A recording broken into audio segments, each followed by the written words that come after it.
এসেছেন। এই জন্য ইসলামী আন্দোলন বাংলাদেশের পক্ষ থেকে আপনাদেরকে আন্তরিক মোবারকবাদ।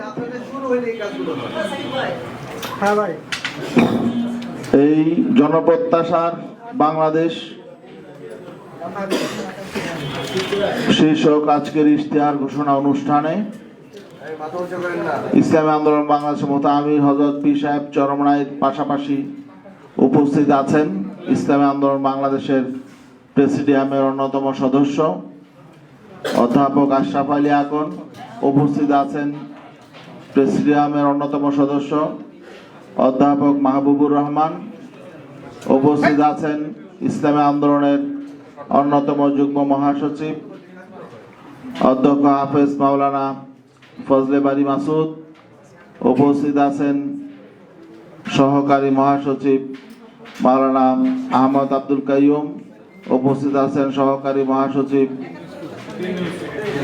কে মাতিকুর রহমান, উপস্থিত আছেন ইসলামী আন্দোলন বাংলাদেশের কেন্দ্রীয় প্রচার সম্পাদক শেখ ফজলুল করিম মারুফ, কেন্দ্রীয় দপ্তর সম্পাদক মাওলানা লোকমান হোসেন জাফরি, আরও উপস্থিত আছেন আমাদের ইসলামী আন্দোলনের কেন্দ্রীয় কৃষি ও শ্রম বিষয়ক সম্পাদক আলহাজ আব্দুর রহমান, উপস্থিত আছেন কেন্দ্রীয় উপদেষ্টা আলহাজ আফতাবউদ্দিন আহমদ, কেন্দ্রীয় ফরিদপুর বিভাগীয় সাংগঠনিক সম্পাদক মাওলানা আরিফুর রহমান, কেন্দ্রীয় শিক্ষক ফোরামের কেন্দ্রীয় সভাপতি অধ্যক্ষ নাসির উদ্দিন, উপস্থিত আছেন ইসলামী আন্দোলন বাংলাদেশের কেন্দ্রীয় অন্যতম নেতা মুফতি হেমায়েতুল্লাহ, আর উপস্থিত আছেন ইসলামী আন্দোলনের বিভিন্ন পর্যায়ের নেতৃবৃন্দ, ইসলামী ছাত্র আন্দোলন, যুব আন্দোলন, শ্রমিক আন্দোলন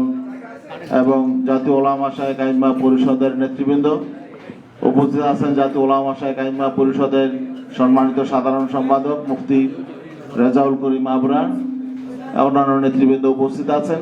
সাংবাদিক বন্ধুগণ, এ পর্যায়ে আজকের এই জনপ্রত্যাশার বাংলাদেশ ইশতেহার ঘোষণা করছেন ইসলামী আন্দোলন বাংলাদেশের মোহতারাম আমির মুফতি সৈয়দ মোহাম্মদ রেজাউল করিম পীর সাহেব চরমনাই। আসসালামু আলাইকুম ওয়া রাহমাতুল্লাহি ওয়া বারাকাতুহু। বিসমিল্লাহির রহমানির রহিম। নাহমাদুহু ওয়া নুসাল্লি আলা রাসূলিহিল কারীম, আম্মা বাদ। প্রিয় সাংবাদিক বন্ধুগণ, আসন্ন 13শ জাতীয় সংসদ নির্বাচনে ইসলামী আন্দোলন বাংলাদেশের ইশতেহার ঘোষণা অনুষ্ঠানে আপনাদের উপস্থিতির জন্য আন্তরিক শুভেচ্ছা ও কৃতজ্ঞতা জানাচ্ছি। আপনাদের মাধ্যমে জাতির সামনে আমাদের ইশতেহার তুলে ধরার জন্যই এই আয়োজন। প্রিয় সাংবাদিক বন্ধুগণ, আমাদের ইশতেহারের নামকরণ করা হয়েছে জনপ্রত্যাশার ইশতেহার। কারণ মহান স্বাধীনতার যুদ্ধ এবং জুলাই গণ অভ্যুত্থানের মধ্য দিয়ে যে জনপ্রত্যাশার উন্মেষ ঘটেছে তা রাষ্ট্র পরিচালনায় প্রতিফলিত করার অঙ্গীকার নিয়েই আমাদের এই ইশতেহার।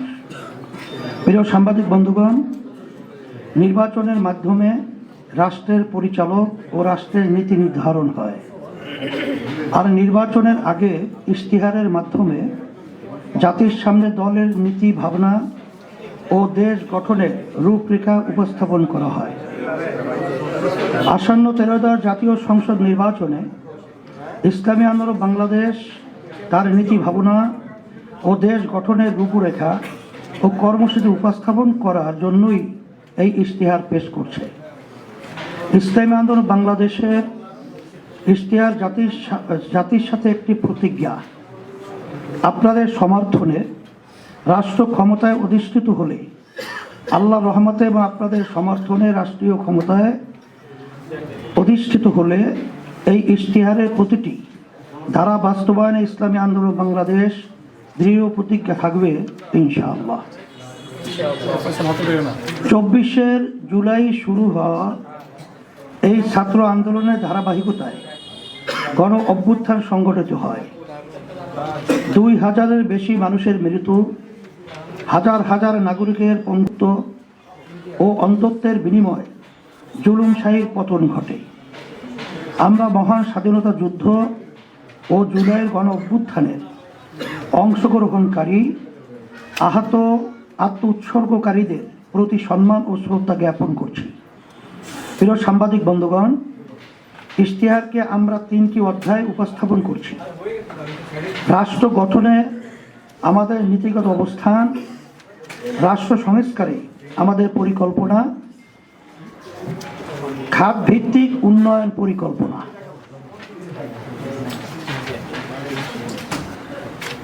রাষ্ট্র গঠনের নীতিগত 8 দফা আমাদের পরিকল্পনা রয়েছে। রাষ্ট্র পরিচালনার সকল ক্ষেত্রে ইসলামের মৌলিক নীতিমালার পরিপালন। ইসলাম প্রচলিত অর্থে ধর্ম বলতে যা বোঝায় তার চেয়েও বিস্তৃত একটি ধারণা। বিশ্বাসের সমষ্টি ও ইবাদতের সাথে সাথে ইসলাম জীবন পরিচালনার সকল ক্ষেত্রে সুনির্দিষ্ট নীতিমালা ও নির্দেশনা দেয়। বিশেষ করে মানুষের সবচেয়ে বড় যৌথ প্রকল্প রাষ্ট্র শাসন সংক্রান্ত বিষয় ইসলামের নির্ধারিত বিস্তৃত এবং বহু শতাব্দী চর্চিত রীতিনীতি ও বিধিমালা রয়েছে, যার আলোকে 1300 বছর মানব সভ্যতা শান্তি ও সমৃদ্ধির সাথে পরিচালিত হয়েছে। রাষ্ট্র পরিচালনা ইসলামের মৌলিক নীতিমালার মধ্যে রয়েছে আদালত, ইনসাফ, নাগরিকের স্বার্থের প্রতি সংবেদনশীলতা, দায়বদ্ধতা, সামাজিক নিরাপত্তা ও আইনের শাসন। ইসলামী আন্দোলন বাংলাদেশ রাষ্ট্র ক্ষমতায় গেলে এই মৌলিক নীতিমালা পূর্ণ প্রতিপালন করবে। ক্ষমতার চর্চা ও হস্তান্তরে গণতান্ত্রিক পদ্ধতির ধারণা। একটি ন্যায়ভিত্তিক, নিরাপদ, সুশাসিত ও সাম্যভিত্তিক বাংলাদেশ গড়ে তোলা হবে।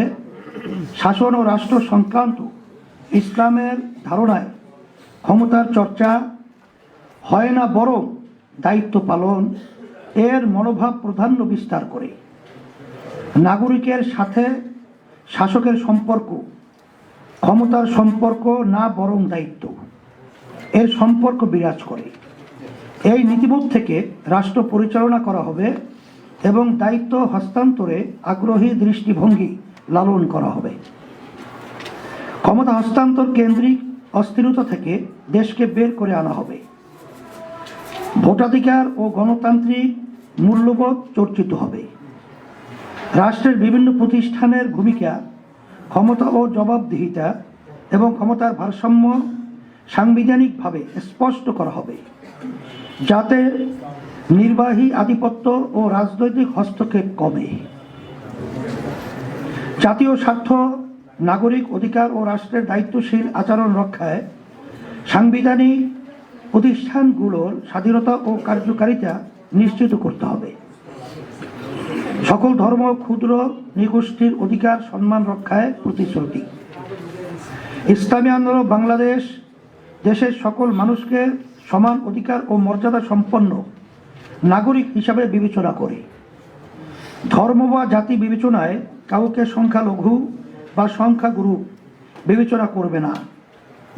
সকলের ধর্মীয় বিশ্বাস রক্ষা ও পালনের নিরাপদ ও উৎসবমুখ পরিবেশ নিশ্চিত করতে আমরা প্রতিজ্ঞাবদ্ধ।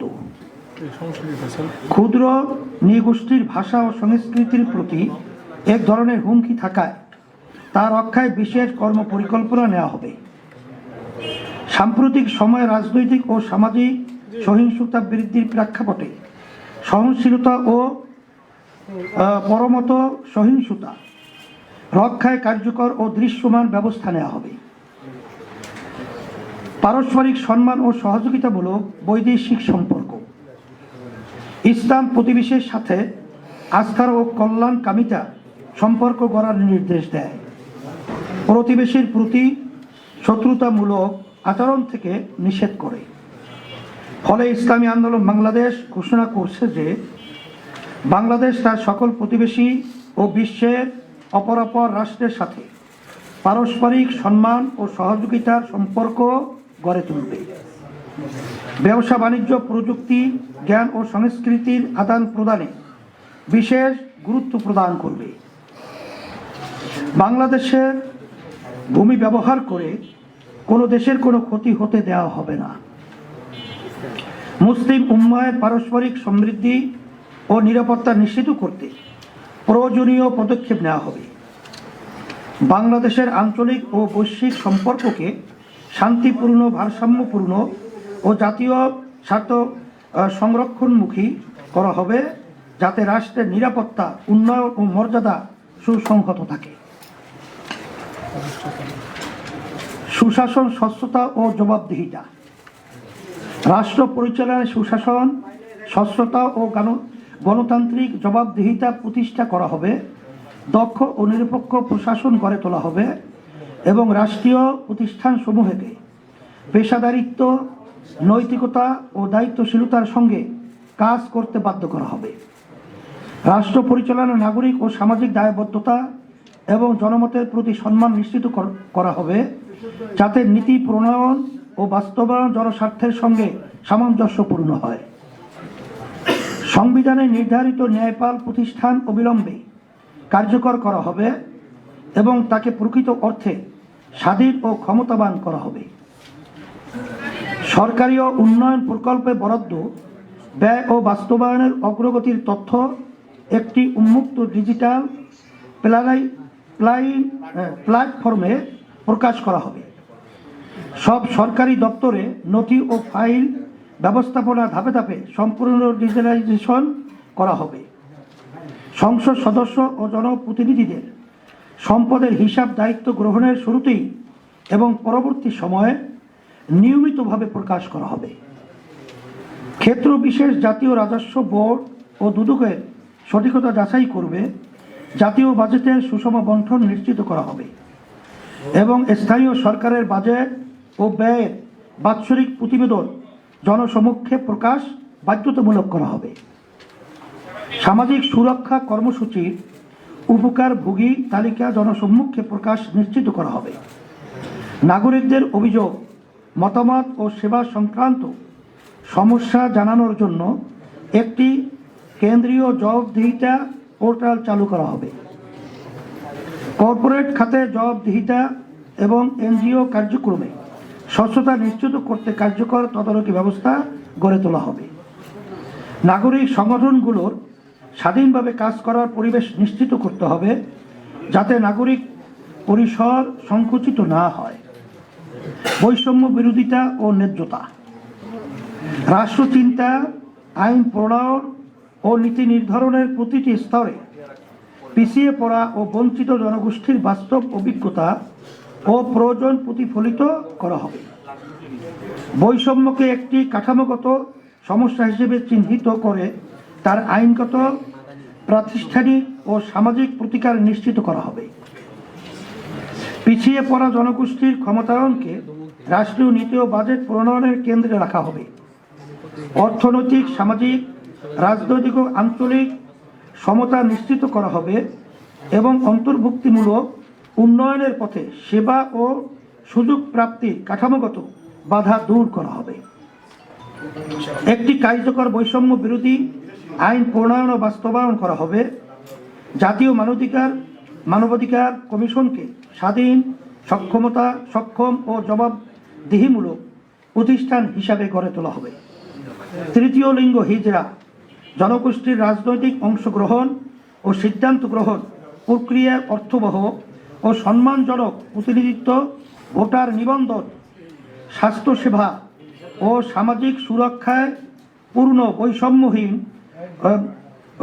অভিগম্যতা নিশ্চিত করা হবে। শরিয়া মোতাবেক নারীদের সম্পত্তির উত্তরাধিকার নিশ্চিত করতে আইনগত ও সামাজিক বাস্তবায়ন জোরদার করা হবে। পথশিশু ও বস্তিবাসীদের জন্য সুনির্দিষ্ট সামাজিক সুরক্ষা ও পুনর্বাসন নীতি অন্তর্ভুক্ত করা হবে। গৃহকর্মী, অনানুষ্ঠানিক ও অবৈতনিক পরিচর্যা কাজে নিয়োজিত নারীদের শ্রমের রাষ্ট্রীয় স্বীকৃতি ও সামাজিক সুরক্ষা নিশ্চিত করা হবে। দুর্নীতির মূলোৎপাটন। বাংলাদেশের প্রধান সমস্যা হল দুর্নীতি। ইসলামী আন্দোলন নৈতিক, আইনি ও প্রাতিষ্ঠানিক বহুমাত্রিক কৌশলে ও কর্মপন্থায় দুর্নীতিকে ক্রমান্বয়ে শূন্যের কোঠায় নামিয়ে আনবে। দুর্নীতি বিরোধী আইন ও নীতিমালা কাগজে সীমাবদ্ধ না রেখে কার্যকরভাবে বাস্তবায়ন করা হবে। রাজনৈতিক ও প্রাতিষ্ঠানিক দুর্নীতি প্রতিরোধ করা হবে। আর্থিক খাতে স্বচ্ছতা জোরদার করা হবে এবং বাজারে প্রবেশ ও কার্যক্রমে ন্যায্য প্রতিযোগিতা নিশ্চিত করতে বাজার ও সেবা খাতে সিন্ডিকেট নিয়ন্ত্রণ করা হবে। দুর্নীতির বিরুদ্ধে শূন্য সহনশীলতা নিশ্চিত করা হবে। সরকারি নিয়োগ ও পদোন্নতিতে ঘুষ, স্বজনপ্রীতি ও রাজনৈতিক প্রভাবের বিরুদ্ধে শূন্য সহনশীলতা নীতি কার্যকর করা হবে। রাজনৈতিক নেতৃত্ব ও প্রভাবশালী ব্যক্তিদের দুর্নীতির ক্ষেত্রে দৃষ্টান্তমূলক ও প্রকাশ্য শাস্তি নিশ্চিত করা হবে, যাতে আইনের ঊর্ধ্বে কেউ না থাকে। সেবা খাতে সিন্ডিকেট চক্র বন্ধ করা হবে এবং সেবা প্রদানে ঘুষ অনিয়মের বিরুদ্ধে কঠোর ব্যবস্থা নেওয়া হবে।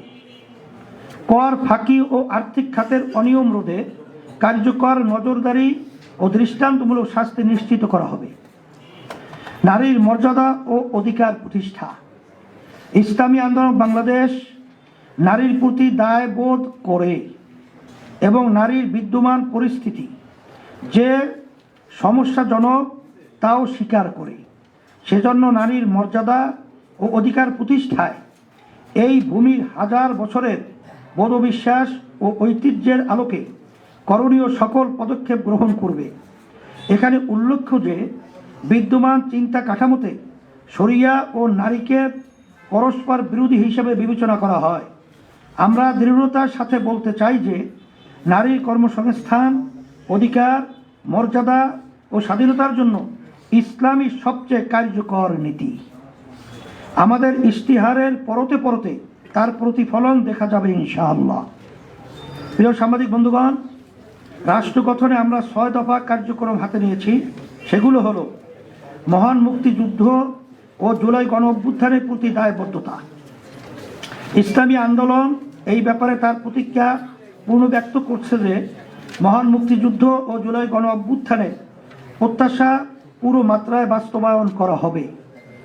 ইসলামী আন্দোলন সংস্কারের যে সকল বিষয় উত্থাপন করেছিল, যেমন পিআর পদ্ধতিতে জাতীয় নির্বাচন আয়োজন করা, সেগুলো রাষ্ট্রের স্বার্থে প্রয়োজনীয় ধারাক্রম অনুসরণ করে বাস্তবায়ন করা হবে। পিআর পদ্ধতিতে জাতীয় নির্বাচন বিশ্বের বহু দেশের অনুসৃত বাস্তবতা। বাংলাদেশের বিদ্যমান রাজনৈতিক সংস্কৃতি ও রাজনৈতিক অস্থিরতা দূর করতে ইসলামী আন্দোলন বাংলাদেশ মনে করে পিআর পদ্ধতি একটি কার্যকর সমাধান। সেজন্য আমরা ক্ষমতায় গেলে পিআর পদ্ধতি প্রবর্তন করব ইনশাআল্লাহ। ক্ষমতার ভারসাম্য নিশ্চিত করা। বাংলাদেশে বিগত 17 বছরের ফ্যাসিবাদ দেশের বিদ্যমান সংবিধান মেনেই ফ্যাসিবাদী হয়ে উঠেছিল। আমাদের সংবিধানে এবং রাজনৈতিক সংস্কৃতিতে সেই সুযোগ করে দেওয়া আছে। রাষ্ট্র রাজনৈতিক ক্ষমতার ভারসাম্য নষ্ট করে একক ব্যক্তিকে অতিমাত্রায় ক্ষমতায়িত করা আছে। আমরা ক্ষমতার ভারসাম্য নিশ্চিত করব। সেবাভিত্তিক দক্ষ ও সৎ উন্নত জনপ্রশাসন গড়ে তোলা। বাংলাদেশ উপনিবেশন থেকে দুইবার স্বাধীনতা অর্জন করেছে, কিন্তু তিক্ত বাস্তবতা হলো আমাদের জনপ্রশাসন এখনো ব্রিটিশ আইন, আচার, প্রথা ও রীতিনীতিতে পরিচালিত হয়। ফলে জনপ্রশাসনের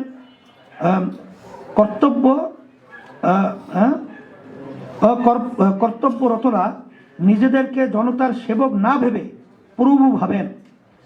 আমরা এর আমূল পরিবর্তন আনবো ইনশাআল্লাহ। জনসেবামুখী, দক্ষতা ও জবাবদিহিতামূলক জনপ্রশাসন গড়ে তুলব।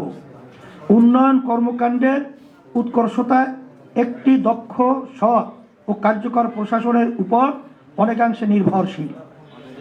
এ অনুধাবনে প্রণীত হয়ে রাজনৈতিক হস্তক্ষেপ মুক্ত একটি পেশাদারী সরকারি প্রশাসনিক ব্যবস্থা গড়ে তোলা হবে। সেবা প্রদানকারী সকল সরকারি প্রতিষ্ঠানের কর্মকাণ্ডে সেবা গ্রহীতাদের কাছে জবাবদিহিতার নিশ্চয়তা বিধানে একটি সুনির্দিষ্ট ফ্রেমওয়ার্ক প্রতিষ্ঠা করা হবে। উন্নয়ন প্রশাসনের সকল পর্যায়ে দুর্নীতির বিরুদ্ধে শূন্য সহিংসতার সংস্কৃতি সহিষ্ণুতার সংস্কৃতি চালু করা হবে। এর সংস্কৃতির প্রতিষ্ঠায় এসিসিকে রাজনৈতিক প্রভাবমুক্ত ও স্বাধীনভাবে কাজ করতে দেওয়া হবে।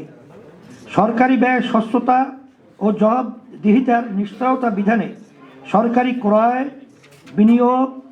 বিনিয়োগে অগ্রগতি, টেন্ডার, অর্থব্যয়, প্রজেক্ট সংশ্লিষ্ট সকল তথ্য উন্মুক্ত করা হবে।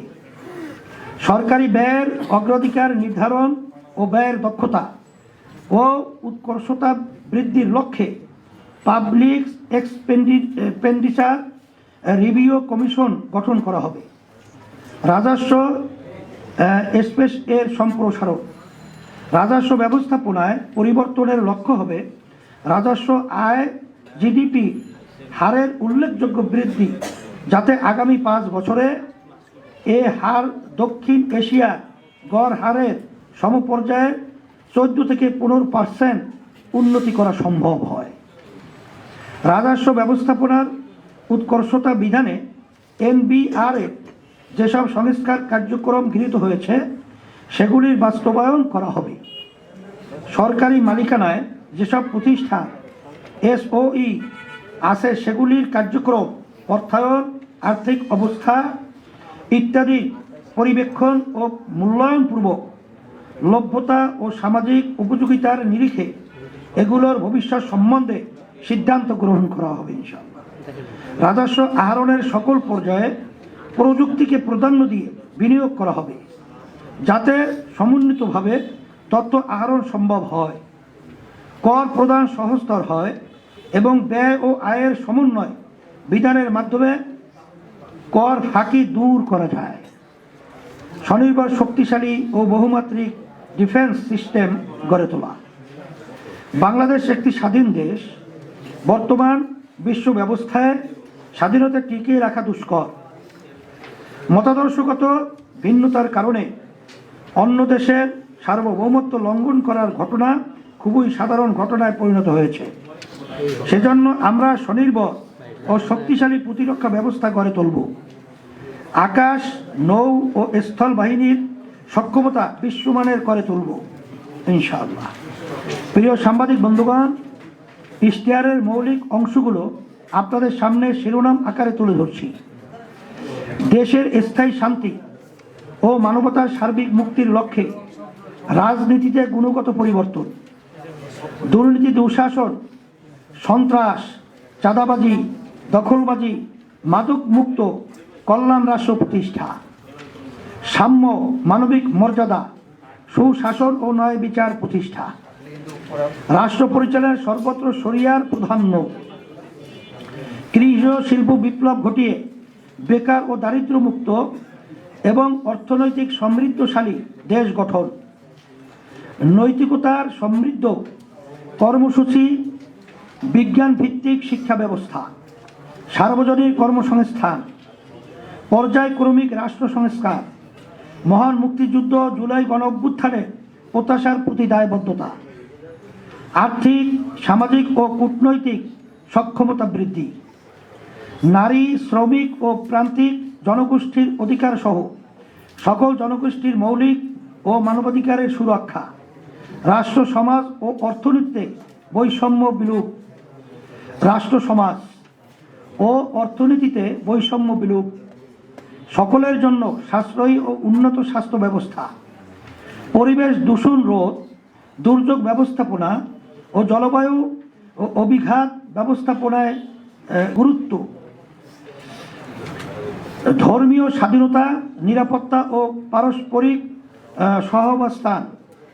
শুধু দুর্নীতি, সন্ত্রাস দমন নয়, নির্মূলকরণ কর্মসূচিও গ্রহণ করা হবে।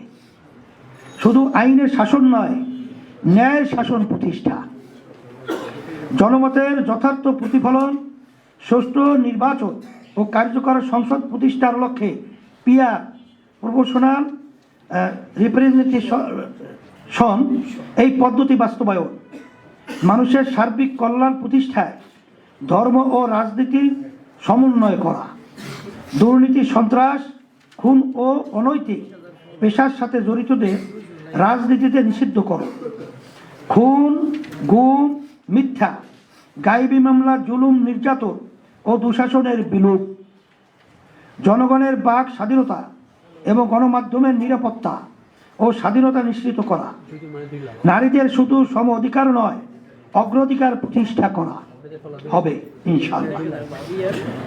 শিল্পোদ্যোক্তাদের ঋণ প্রদান, গ্যাস, বিদ্যুৎ, পানি, সুয়ারেজ, আমদানি রপ্তানি কার্যক্রমে ওয়ান স্টপ সার্ভিস কর্মসূচি গ্রহণ।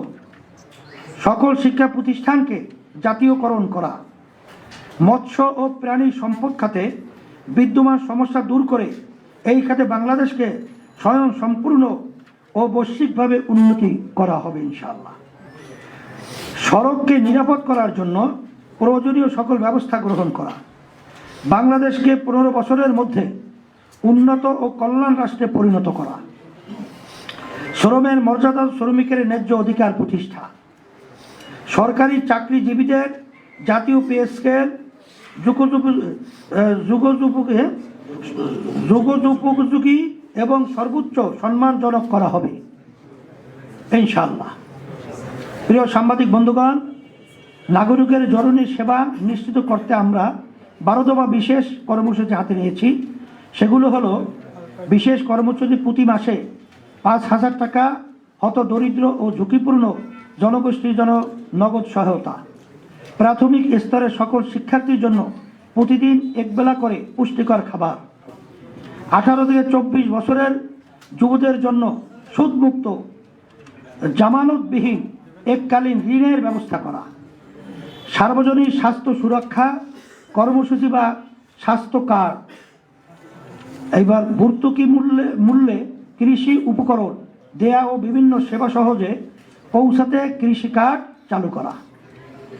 ন্যাশনাল জব পোর্টাল, যেখানে সব পেশার চাকরি প্রার্থীদের জন্য দেশে ও বিদেশে চাকরি খোঁজার পরামর্শ প্রদান ও প্রশিক্ষণ গ্রহণের সুবিধা থাকবে।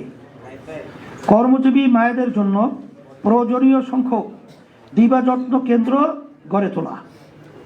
ঢাকাসহ সকল নগরে সরকার নিয়ন্ত্রিত ও ফ্র্যাঞ্চাইজ ভিত্তিক বাস ব্যবস্থাপনা, সেবা কেন্দ্রিক কর ব্যবস্থা, সকলের জন্য নির্বিঘ্ন নাগরিক সেবা, নারী পোশাক কর্মীদের জন্য আবাসন ব্যবস্থা। দ্রব্যমূল্য নিয়ন্ত্রণে রাখতে অবৈধ সিন্ডিকেট ভেঙে দেওয়া হবে। কওমি সনদে স্বীকৃতির পূর্ণ বাস্তবায়ন ও রাষ্ট্রীয় পদে উলামায়ে কেরামের পদায়ন ইনশাআল্লাহ। প্রিয় সাংবাদিক বন্ধুগণ, আমাদের ইশতিহারে 28টি খাত ভিত্তিক পরিকল্পনা তুলে ধরছি। খাতগুলো হলো এগুলো, আপনারা পড়ে নিলে দেখবেন কি কি খাত আমাদের রয়েছে। আর 28টা আমাদের খাত আছে। আচ্ছা, এগুলো সব সরবরাহ করা হয়েছে আলহামদুলিল্লাহ। হ্যাঁ, আচ্ছা, খাতগুলো আপনারা: অর্থনৈতিক সমৃদ্ধি, মূল্যস্ফীতি নিয়ন্ত্রণ ও করার সক্ষমতা সংরক্ষণ, বৈদেশিক ঋণ ব্যবস্থাপনা, সুশাসিত আর্থিক খাত ব্যবস্থাপনা, স্বল্পোন্নত দেশ থেকে টেকসই উত্তরণ, বিনিয়োগের স্বর্গ হিসেবে বাংলাদেশকে গড়ে তোলা, জননিরাপত্তা আইনের শাসন, নাগরিক সুবিধা সম্বলিত শহর ও গ্রাম, নৈতিকতায় সমৃদ্ধ কর্মমুখী বিজ্ঞানভিত্তিক শিক্ষা ব্যবস্থা, সার্বজনীন কর্মসংস্থান, দেশীয় আন্তর্জাতিক শ্রম বাজার পরিস্থিতির আলোকে যুবদের জন্য শ্রম কর্মসংস্থানের সুযোগ সৃষ্টি, শ্রম বাজারে চাহিদার সঙ্গে শিক্ষা ব্যবস্থার সমন্বয় সাধন, অপ্রাতিষ্ঠানিক খাতের চ্যালেঞ্জ মোকাবিলা, নতুন উদ্যোক্তা সৃষ্টি, আইসিটি ও উচ্চ প্রযুক্তি খাত উন্নয়ন, উৎপাদন সংরক্ষণ ও বিপণনকে প্রাধান্য দিয়ে সমন্বিত কৃষি ব্যবস্থা, আধুনিক পদ্ধতি ও প্রযুক্তি গ্রহণ এবং অভিযোজন,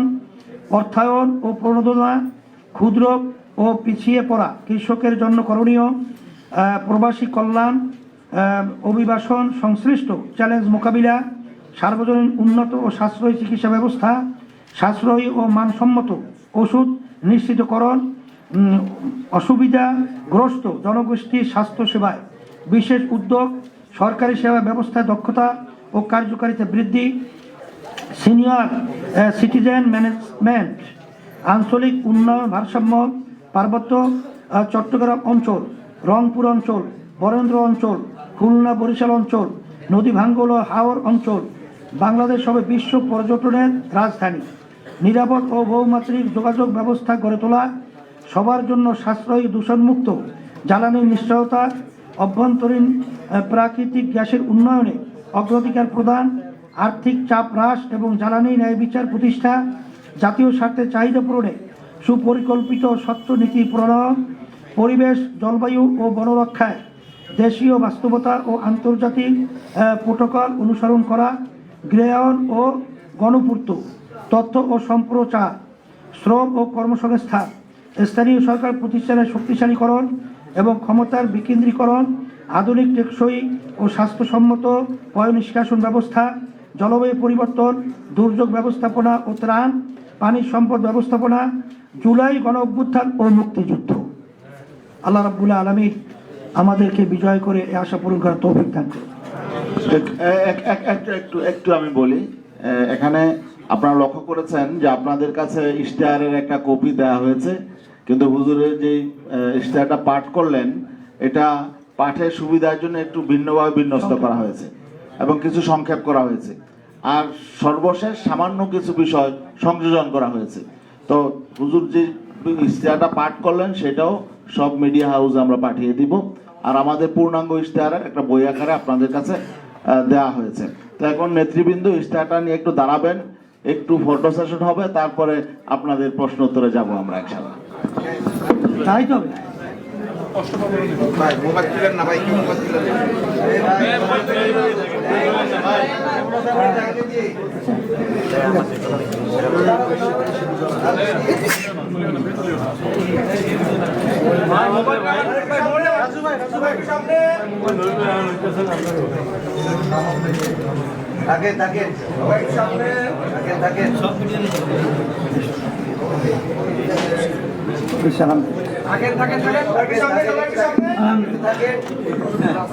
এবার এই পঠিত এবং এই ঘোষিত ইশতেহারের বিষয়ে যদি কোনো প্রশ্ন থাকে একটু করা যাবে ইনশাআল্লাহ।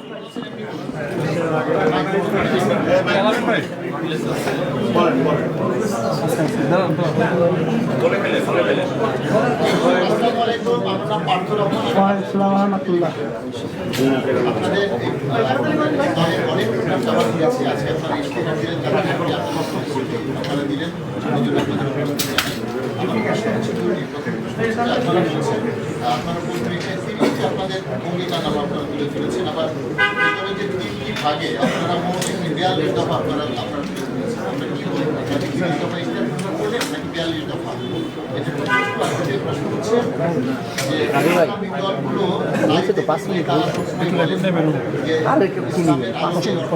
কোরআনের আলোকে তারা দেশ পরিচালনা করবে, ক্ষমতায় গেলে একটি বিশেষ রাজনৈতিক দল এর মধ্যে তারা নারীদেরকে নিয়ে নানা ধরনের মন্তব্য করেছে এবং আপনারা জানেন যে এটি নিয়ে সারা দেশে নানা ধরনের নেতিবাচক প্রতিক্রিয়া হয়েছে।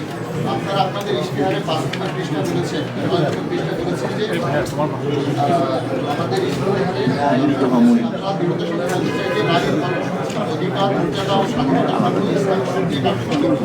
তারাও বলছে ইসলাম কার্যকর। আপনারা বিশ্লেষণ করবেন যে আপনারা ক্ষমতায় গেলে নারীদেরকে আপনারা কিভাবে মূল্যায়ন করবেন, তাদের অধিকার কিভাবে নিশ্চিত করবেন। ধন্যবাদ। আলহামদুলিল্লাহ, বিভিন্ন সময় যখন সাংবাদিক বন্ধুরা আলোচনা করে ইসলামী দলের যারা নেতৃত্ব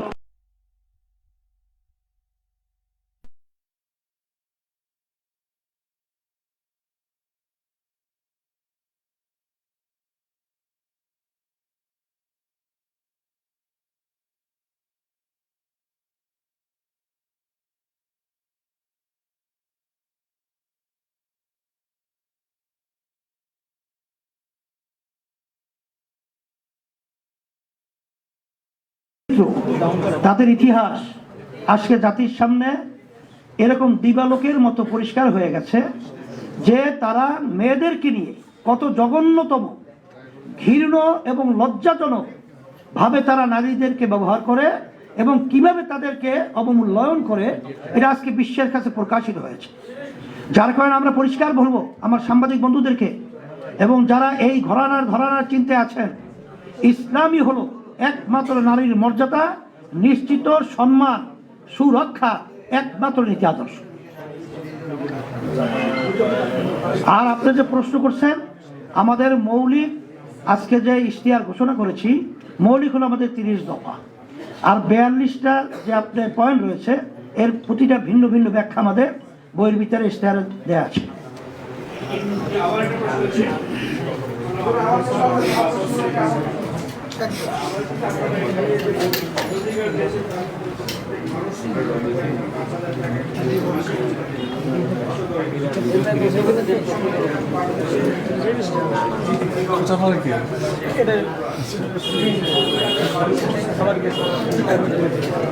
এদিকে আসলে আমার হ্যাঁ?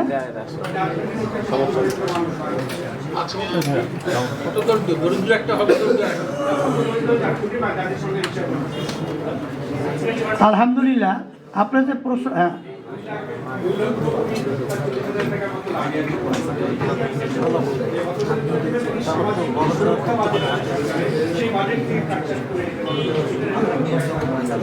আলহামদুলিল্লাহ, আমার ভাই যে প্রশ্ন করেছেন, আসলে ব্যাপারটা হলো আমাদের দেশটা স্বাধীনতার পর থেকে আমরা দুর্নীতিতে প্রতিটা রন্ধ্রে রন্ধ্রে দুর্নীতি আমাদের সয়লাভ হয়ে আছে। বিধায় আমাদের দেশে এই হত যারা নাকি বিশেষ করে দরিদ্র সীমার মধ্যে আছে, তাদেরকে আমরা কিভাবে 5,000 টাকা আমরা তাদেরকে প্রদান করব, ওই যে আমাদের ওই জিডিপির যে 0.5% হলেই এটা আমাদের দেওয়া অতি সহজ এবং এটা সম্ভব, এর চেয়ে বেশিও সম্ভব, যদি দুর্নীতি মুক্ত হয়, দুর্নীতি বন্ধ হয়।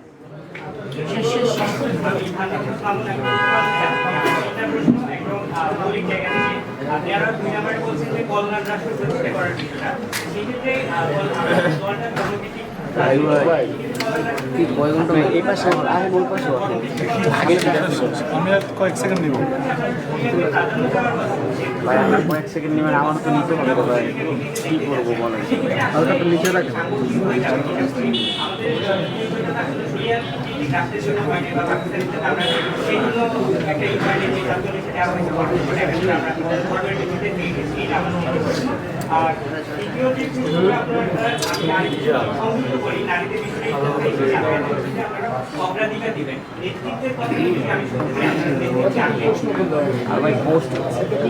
শোনেন, আপনি যে কথা বলছেন কল্যাণ রাষ্ট্র, এখানে কিন্তু অনেকে কল্যাণের কথা বলি এবং ইনসাফের কথা বলি।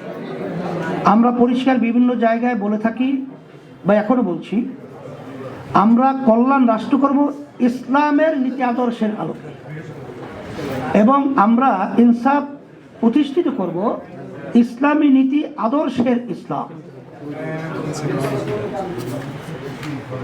আলহামদুলিল্লাহ, সেখানে আমরা পরিষ্কার বলেছি যে নারীদের যে মৌলিক তাদের কর্মসংস্থান সহ সব ব্যবস্থায় নারীদের ব্যাপারে ইসলামে সেখানে সুন্দর ব্যবস্থাপনা রয়েছে। এটা তো এখানে ব্যাখ্যা দিয়ে কোরআনের সেই 30 পারা তো সম্ভব না, আর হাদিসের পুরোপুরি সম্ভব না। এটা আপনারা দেখবেন যে নারী, আচ্ছা নারীর ব্যাপারটা আপনারা খোঁচাখুচি করার কারণটা আমাকে কিছু বুঝে আসে। আপনারা কি চান? আপনারা চান কি সেই এই যে বিশ্ব মোড়ল যারা মেয়েদেরকে নিয়ে যদি খারাপ আচরণের মাধ্যমে যে পশ্চিমাদের যে কালচার, এটাই কি আপনারা চাইছেন? বাংলাদেশের ভিতরে আপনারা দেখবেন যে মেয়েদের কর্মসংস্থান রয়েছে, তাদের অগ্রাধিকার রয়েছে, তাদের ইসলাম শুধু সমমান না, তাদের অগ্রাধিকার ভিত্তিতে তাদের অগ্রাধিকার দেওয়া আছে। কারণ হাদিসের ভিতরে আল্লাহ রাসূল সাল্লাল্লাহু আলাইহি ওয়াসাল্লাম বলছে, মা এবং আব্বা যদি মেয়েদেরকে সন্তানকে ডাক দেয়, তখন প্রথম সন্তান মায়ের ডাকে সাড়া দিয়ে তার কাছে আগে যাবে, বাপের আগে। তাই ইসলাম আসলে আমরা সরি দেখি নাই। ইসলাম যদি আমরা দেখি তাহলে দেখবেন যে শুধু মুসলমানই নয়, প্রতিটা অন্যান্য যে আমাদের দেশের সংখ্যালঘু সহ যারা বসবাস করছে, তারা ইসলামের সুমহান আদর্শ এবং এর ভিতরে যে মানুষের সর্বদিক থেকে নিরাপত্তা রয়েছে, এরা তারা তখন আল্লাহর রহমতে বাস্তবায়িত দেখবে ইনশাআল্লাহ।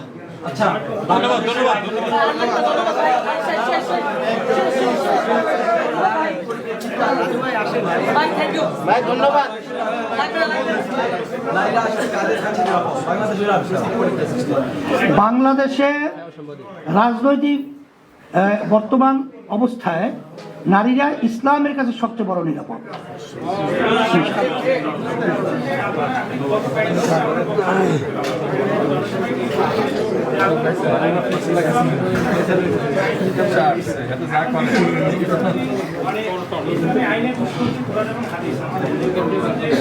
ইজমা কিয়াস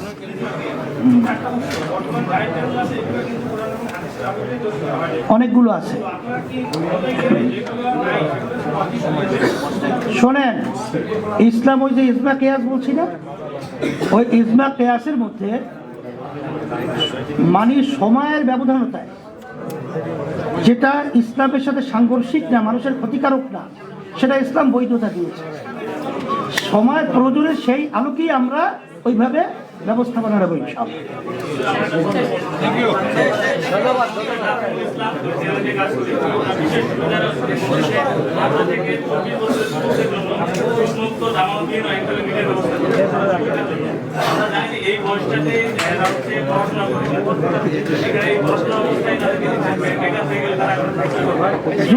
যুবক আর ছাত্র তো এক, যুবক আর ছাত্র তো এক, ছাত্র ছাত্রই, যুবক যুবক। এখানে বিশেষ করে শিক্ষা এবং শিক্ষার্থীরা বেশিরভাগই এখন বেকার। আমরা তাদেরকে কর্মক্ষম তৈরি করার জন্য আমরা একটা উদ্যোগ গ্রহণ করবো বিধায় এরকম একটা পয়েন্ট আমরা নিয়ে আসছি। এখানে কথাটা বলেছি তো যে আমাদের যুবতীদের যে প্রয়োজনগুলো আছে, যুবকদের যে প্রয়োজনগুলো আছে, সেগুলো সবই তো আমরা এর ভিতরে নিয়ে আসছি। শেষ করেন না ভাই, শেষ করেন।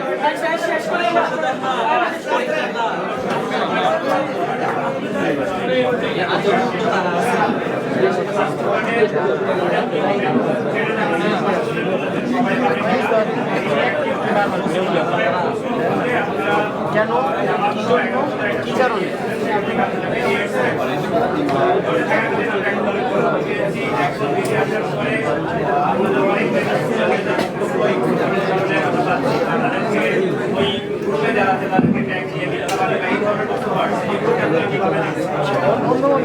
আপনার কথা একটু বন্ধ রাখি। আলহামদুলিল্লাহ, আমার ভাই প্রশ্ন করেছে আবার চিকিৎসা খাতের ব্যাপারে। আসল মূল ব্যাপারটা হলো যে আমাদের চিকিৎসা খাতি বলেন সর্বখাতেই দুর্নীতি যুক্ত থাকার কারণে সেখানে কিন্তু চিকিৎসা খাতকে অনেকাংশে আমাদের বাংলাদেশের মানুষের কিন্তু একটা ছড়ানো কথা আছে, কসাইখানা। আমরা যদি দুর্নীতি মুক্ত করতে পারি, আল্লাহর রহমতে শিক্ষার যথাযথ ব্যবস্থা এবং চিকিৎসা আমরা করতে পারবো ইনশাআল্লাহ। আর আপনারা যে প্রশ্ন করেছেন যে আমরা 11 দলীয় জোটে ছিলাম, আসলে এই কথাটা আপনি বলছেন কোত্থেকে কিভাবে, এটা আমরা জানি না। আমরা কিন্তু এখানে কোনো 11 দলীয় জোট করি নাই। আমরা প্রথম কিন্তু করেছিলাম 8 দলীয় একটা সমঝোতা। সমঝোতার জোটের ভিতরে পার্থক্য হলো জোটের একজন নেতৃত্ব থাকতে হয়, আর সমঝোতার ভিতরে কোনো নেতৃত্ব থাকে না। এখানে আমরা দেশের জন্য এবং মানুষের কল্যাণের জন্য যে সিদ্ধান্তগুলো আমরা নেব, এটা আমরা সবাই পরামর্শ ভিত্তিক আমরা নেব। কিন্তু পরবর্তীতে যখন নাকি আমরা দেখলাম এটা জোটের রূপে একটা পর্যায়ে একটা শ্রেণী একটা দল নিয়ে গেছে, সেখানে পরবর্তীতে 8 দলের বাহিরে অন্যান্য যে দলগুলো ঢুকানো হলো, সেটা আমাদের সাথে আগে পরে আলোচনা না করে, আমাদের সমঝোতার ভিতরে সিদ্ধান্ত না হয়ে তারা ভিন্নভাবে আলোচনা করেছে, এক কথা জামাত। পরবর্তীতে দায় এড়াবার জন্য আমরা যখন শীর্ষ পর্যায়ে শেষ 28-এ শেষ বৈঠকটা কয় তারিখ হলো না, 28 মনে হয়, হ্যাঁ, ওই যেদিন উঠানের আগের দিন, ওই জমা দেওয়ার আগের দিন 28শে ডিসেম্বর সেদিন আমাদেরকে জানাইলো যে এরকম অন্যান্য দলগুলো এইভাবে আমরা এর সাথে ইনক্লুড করছি। তখন আমরা বলেছিলাম যে আমাদের হয়েছিল সমঝোতা, কোনো দল যদি এখানে আনতে হয় নিতে হয় সেটা তো আমাদের সমঝোতার আলোচনার মাধ্যমে আমাদের টেবিলে, আমরা কিন্তু আমাদের টেবিলে তাদের চেহারা দেখিও নাই। এই যে অন্যান্য দলগুলো এখানে ঢুকলো তাদের চেহারা কিন্তু আমাদের টেবিলে আমরা দেখি নাই। এটা শুধু তারা মুখোমুখি হয়েছে, চেহারা দেখছে 1 to 1, অর্থাৎ জামাত এবং ওই হয়তো এনসিপি, এলডিপি, এরপরে আবার এখন এবি, এরা তারা ভিন্ন ভিন্ন আলোচনা 1 to 1 আলোচনা করছে, আমাদের সমঝোতায় এই আলোচনায় নিয়ে আসে নাই। বিধায় আমরা যে চিন্তা এবং যে আশা আকাঙ্ক্ষা নিয়ে, বড় একটা আশা নিয়ে আমরা এই দেশকে গড়ার যে লক্ষ্য নিয়ে সামনে অগ্রসর হয়েছিলাম, আমরা যে বলেছিলাম ইসলামের পক্ষে একটা বাক্স আমরা দেব, সেই ইসলামের পক্ষের বাক্সটা যখন নাকি এদের আমি বলবো অসৎ আচরণ, এই অসৎ আচরণে যখন এরা বিলুপ্ত হয়ে যখন নাকি দলীয় জামাতের নেতৃত্বে যখন জোট হিসাবে তারা দাঁড় করলো, তখন ইসলামী আন্দোলন বাংলাদেশ, যেখানে ইসলাম নাই, যেখানে দেশের স্বার্থ নাই, যেখানে এক কথায় নিজেদের ভিতরে সৌহার্দ্যতা নাই, যেখানে নিজেদের ভিতরে সৌহার্দ্যতা না থাকে, তাদের সাথে থাকলে সেখানে জাতি ধোঁকা খাবে, বাংলাদেশের মানুষ ধোঁকায় পড়বে এবং বাংলাদেশ সুন্দর হওয়ার পরিবর্তে একটা অসুন্দর দেশ হবে। এরপর আমরা দেখেছি তারা কি চায়।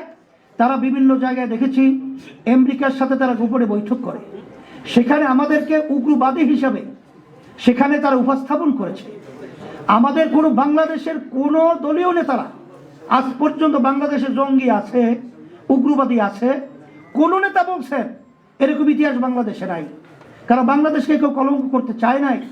কিন্তু আমাদের দুঃখ সহকারে বলতে হয়, জামাতের নায়েবে আমির আব্দুল্লাহ মোহাম্মদ তাহের সাহেব, সে আমেরিকার দূতাবাসে সে আমাদেরকে জঙ্গি হিসাবে উপস্থাপন করে এবং সেখান থেকে আমাদেরকে ফিরিয়ে এনে আসবে, এটা আমরা অত্যন্ত দুঃখিত এবং ঘৃণা ভরে আমরা ধিক্কার জানাই।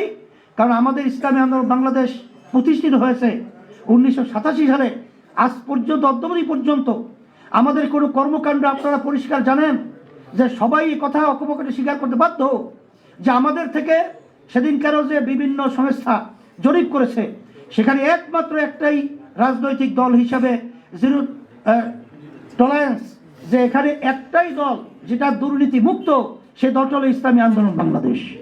কিন্তু সেখানে আমাদেরকে উগ্রবাদী, জঙ্গিবাদী হিসাবে উপস্থাপন করায় আমরা ঘৃণা করে কঠিনভাবে এটাকে আমরা ধিক্কার জানাইয়া এটা প্রত্যাখ্যান করছি। এই জন্যই আমরা যখন দেখছি যেখানে ইসলামের স্বার্থ নাই, ইসলামের বাক্স নাই, এখানে মানবতার এবং দেশের কোনো স্বার্থ নাই, আমেরিকার সঙ্গে গোপনে বৈঠক, ভারতের সঙ্গে গোপনে বৈঠক হতেই পারে, সেখানে গোপন কেন? এবং ভারত থেকে তো পরিষ্কার বলেছে যে এটা ধারাবাহিকতার অংশ, তাহলে বোঝা গেল তাদের বৈঠক আরও আগে অনেক চলছে। এই দিক থেকে ইসলামী আন্দোলন বাংলাদেশ, যেহেতু আমরা ইসলামের জন্য, দেশ এবং মানবতার কল্যাণের জন্য রাজনীতি করি, এই জন্য আমরা ওখানে থাকতে পারি নাই।